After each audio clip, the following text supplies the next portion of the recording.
Il me tenait à cœur de faire cette vidéo, une sorte d'hommage, prenez-le comme ça en tout cas, pour Charlie Munger, parce que comme vous le savez, il est décédé le 28 novembre dernier, et j'ai souhaité attendre un peu, voilà, pas faire comme tout le monde, pas surfer un peu sur la tendance de sa mort, pour vous partager une vidéo dans laquelle je traite un peu de ses idées, de tout ce qu'il a pu partager, publier dans tous ses contenus, que ce soit les vidéos qu'on a pu récupérer de ses rapports annuels à Berkshire Hathaway, ou de son livre, ou en tout cas de ses conférences ou de ses interviews. Bien qu'il soit un peu dans l'ombre, on va dire, de Warren Buffett, il est sans doute tout aussi talentueux et a plutôt la particularité d'être assez, on va dire, on peut le dire, un peu arrogant, plein d'humour, c'est vrai, mais surtout avec des idées que l'on ne croise pas à tous les coins de rue. Elles sont un peu exotiques. Et moi j'aime ces idées qui sortent de l'ordinaire, qui ne sont pas banales, qui ne sont pas répétées et répétées et répétées en boucle par les coachs de coachs, mais qui sont bien des véritables, pour moi, joyaux, parce que on les trouve nulle part, et elles sont d'une efficacité, d'une intelligence remarquable. Bref, assez parlé, je vais vous le faire en anglais, c'est quand même plus stylé. Inverse, always inverse. Je suis un peu mon enseignant d'anglais, pour ceux qui ne savent pas ce que ça veut dire.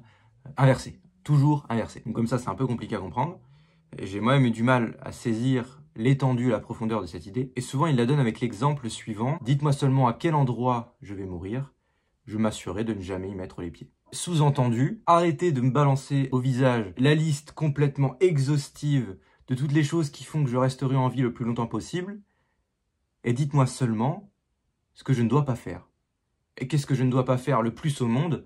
C'est tout simplement d'aller à l'endroit où je vais mourir. Donc là, c'est comme ça qu'il réfléchit, et ça permet en fait de prendre tous les problèmes à l'envers. Au lieu de chercher constamment à être intelligent, parce qu'il y a d'innombrables façons de devenir intelligent. Il y a d'innombrables façons de réussir sa vie, de s'enrichir, etc. Mais il n'y a pas d'innombrables façons de rater sa vie. Il n'y a pas d'innombrables façons d'échouer un projet. Généralement, il y a 4, 5, 6 grandes idées que tout le monde connaît. Il suffit juste d'éviter ça et normalement, ça devrait au mieux se passer normalement. Au pire, pas forcément faire perdre trop d'argent aux investisseurs, pas faire perdre trop d'énergie, trop de temps.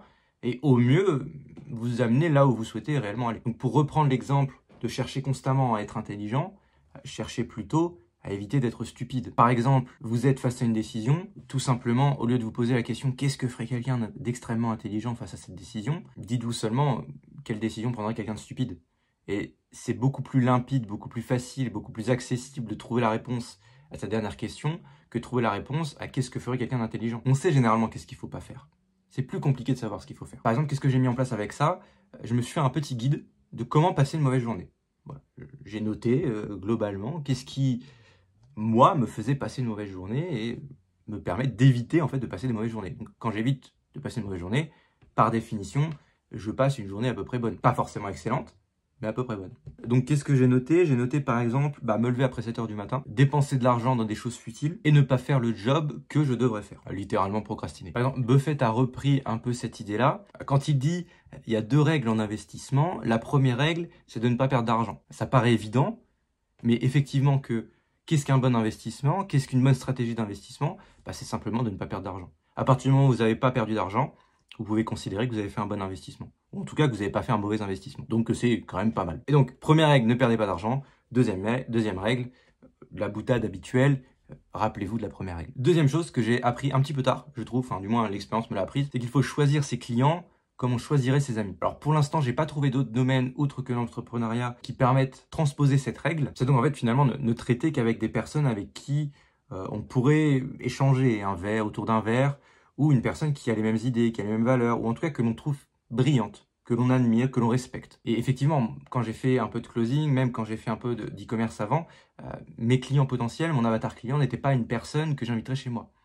Et c'était vraiment le problème. Ça se ressentait dans mes appels, ça se ressentait avec mes résultats, évidemment. Parce que voilà, je sentais que le mec en face de moi était pas intelligent, était complètement stupide, ou n'avait aucun intérêt, n'avait rien à m'apporter, et moi, je pouvais fondamentalement rien lui apporter, parce qu'il ne voulait pas. Il n'aurait pas voulu qu'on puisse échanger. Donc, choisissez vos clients à la manière dont vous choisissez vos amis. Troisième idée, alors celle-ci est un petit peu trop arrogante à mon goût, pouvoir être posée sur un CV, même si j'aurais adoré le faire, ou même en dernier message d'un mail, que ce soit pour votre carrière professionnelle ou votre business, peu importe. Je vous laisse lire parce qu'elle est forte de sens. J'ai 3 règles de base. Il est presque impossible de respecter toutes les 3, mais vous devriez quand même essayer. 1. Ne vendez rien que vous n'achèteriez pas vous-même. 2. Ne travaillez pas pour quelqu'un que vous ne respectez pas et n'admirez pas. 3. Travaillez uniquement avec des personnes que vous appréciez. Ne vendez rien que vous n'achèteriez pas vous-même. revient simplement à la force de conviction. Effectivement, si vous vendez quelque chose que vous trouvez inutile, de mauvaise facture, il va être très compliqué de partager une réelle conviction pour l'acheter à la personne qui est en face de vous. Sous-entendu, soyez fiers de ce que vous vendez. Soyez prêts à acheter ce que vous vendez vous-même. Elon Musk roulant Tesla, par exemple. Bon, deuxième chose, je vous l'avoue, celle-ci est un peu plus compliquée à trouver.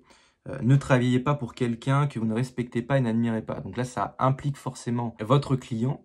Vous ne respectez pas votre client parce qu'il est stupide, insupportable, colérique, bref, tout adjectif négatif que vous trouvez insupportable, ou que ce soit votre patron, ou la personne qui est au-dessus de vous, votre N+1.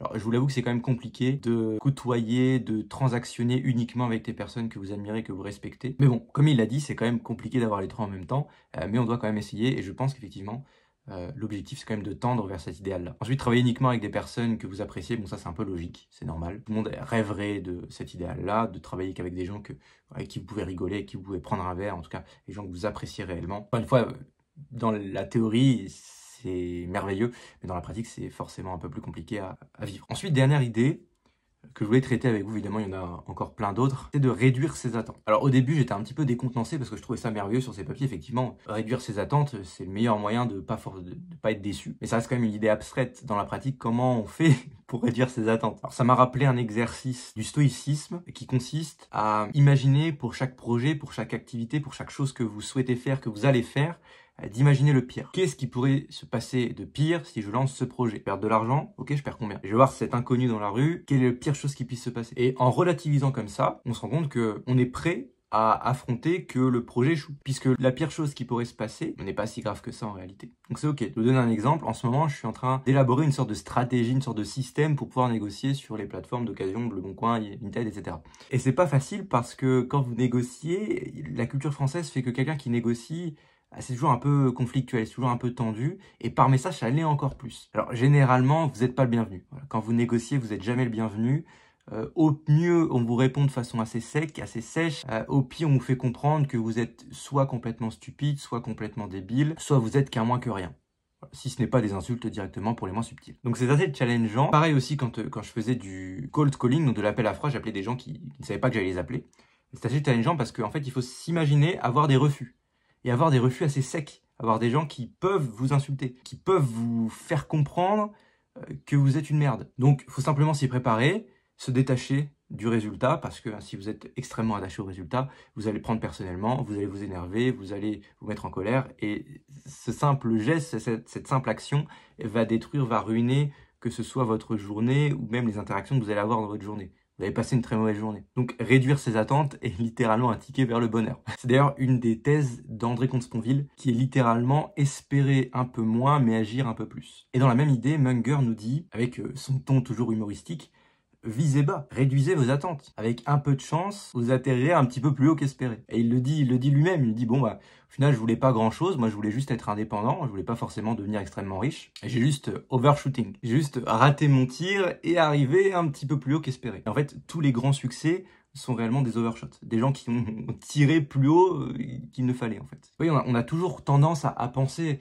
à ces entrepreneurs de génie, Bezos, Bill Gates, Steve Jobs, qui dès le début dans leur garage avaient déjà la vision d'être une entreprise internationale, faire partie des plus grosses sociétés boursières, alors qu'en réalité non, ils se concentraient juste sur leur cœur de métier.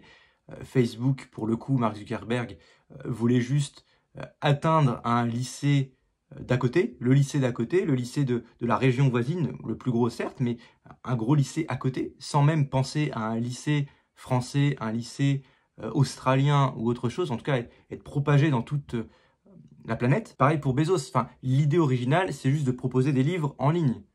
Ce n'a pas été de révolutionner le e-commerce, de révolutionner la façon de consommer du monde entier, de révolutionner le système logistique mondial et de révolutionner par la même occasion les systèmes de serveurs et de sauvegarde en ligne. Donc ils ont juste overshot.